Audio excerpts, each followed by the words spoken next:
ছোট ভাই অনেকদিন সাথে থাকার সময় অনেক ভালোই লাগতেছিল।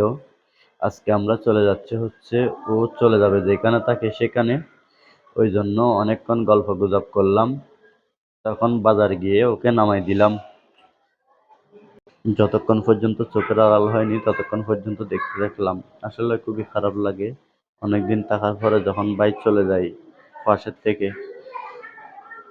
তখন অনেকক্ষণ ঘুরে ফিরে কি করব, চলে যখন গেছে ওইখানে অনেকক্ষণ দাঁড়াই থাকলাম, বাইয়ের জন্য খারাপ লাগতেছে।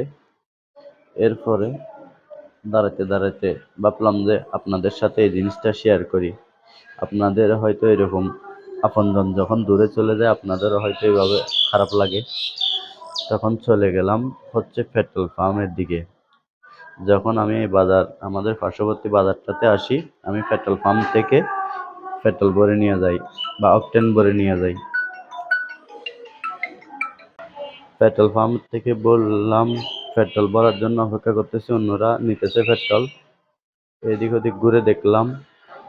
এরপরে পেট্রোল ভরে ওইখান থেকে আবার চলে আসতেছি বাজারের দিকে। বাজারের দিকে আস্তে আস্তে আপনাদের জন্য ভিডিওটা তৈরি করলাম। কীরকম লাগতেছে জানি না, কতটুকু সুন্দর হয়েছে এটাও জানি না। ভালো লাগলে সাবস্ক্রাইব করে, লাইক কমেন্ট করে, ফলো করে পাশে থাকবেন।